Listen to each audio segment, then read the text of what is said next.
Hello, everybody. If you've been alive any length of time, you probably know somebody or knew somebody that died in a car accident. Not an uncommon thing. When I was, I think it was 16, a friend of mine died in a car accident, and it actually changed how I thought at the time. It's kind of like one of those reality wake up calls that maybe you didn't need, but it happened. Okay. So here's the point of the video.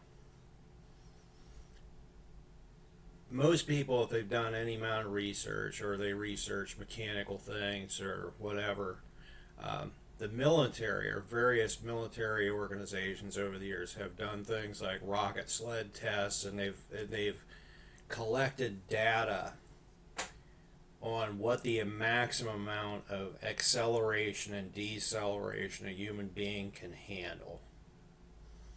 And I believe it was by the 40s, it was learned that a human being, here's the number right here, a human being could handle 5 G's of deceleration, and to put that in perspective, that is losing 100 miles per hour per second. So by the time you count 1 Mississippi, if you're going 100 miles an hour, you could be stopped. Anybody can handle it. Might not be the most pleasant thing, but you're not dead. And there'd be ways to attenuate the force of that in process with a little bit of thought. So here's what this very simple. You've probably been looking at the screen wondering what the hell this is. So I'm going to explain it to you here. This is the underside of your car. Here are the 4 tires. The squares represent, it's probably exaggerated, the amount of contact surface that each tire has.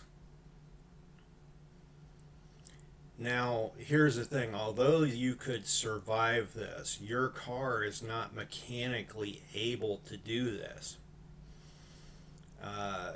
Even a race car can't come close to this. So what can? Well, if you research things like land speed record attempts, look at Craig Breedlove. Craig Breedlove's last Spirit of America land speed record car had this very interesting brake on it that was basically, it just looked like a ski rail that pneumatic or hydraulic actuators slammed into the desert floor below the car to slow it down. So my proposal would be to have some big square plate about this big on the underside of your car that was just hydraulically pressed. It'd be a skid brake. I mean, it's good enough to stop a car running 500 miles an hour and probably slow your car down. This could be basically just be covered with tire rubber, and electronics could set it up to only to be deployed above a certain speed. I don't think you'd want to deploy this at 20 miles an hour. You can get stopped in a reasonable amount of time. But anyway, it kind of gives you pause to wonder. There are engineers that work for the auto industry. They have training in physics and science and whatnot. Why there isn't more interest in saving your ass? When the world loses someone, it permeates a lot of other people.